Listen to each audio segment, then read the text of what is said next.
Hi, it's me again with Corel Draw Tips and Tricks. And just last night I did this dog, and somebody wanted to know how you can make different patterns. So I made this pattern and then also brought in some. So I'm going to probably split this video in two. But we're going to make this pattern right here, or something similar to that. I've just drawn a rectangle and then I drew a circle from the center of that corner. I'm going to Control D and make a duplicate. And then I'm going to hold down the Shift key and I'm going to expand it up. And then I'm going to Control D, Control D, Control D to your heart's consent. I'll maybe take that last one away. Then take your virtual segment delete key and just delete these outer circles. And then you can actually take away your box. Select all those. I draw everything in here lines, so we're going to change them to a larger line and make them black.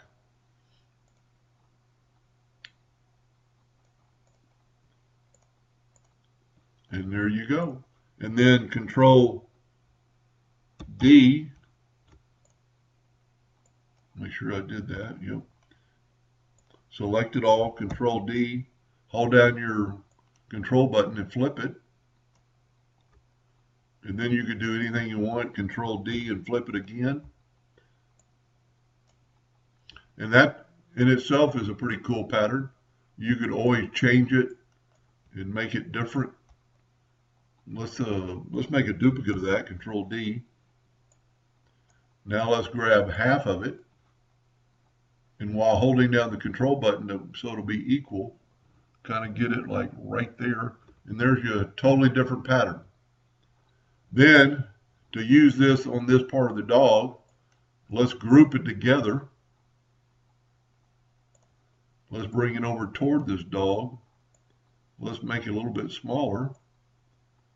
Maybe just a hair bigger.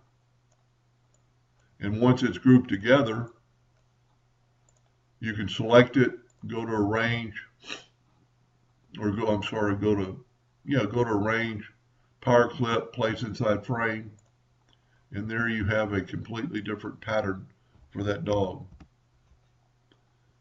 Now I'm going to split this in two and show you how you could get some off the internet. Hope that helped a little bit. Thank you for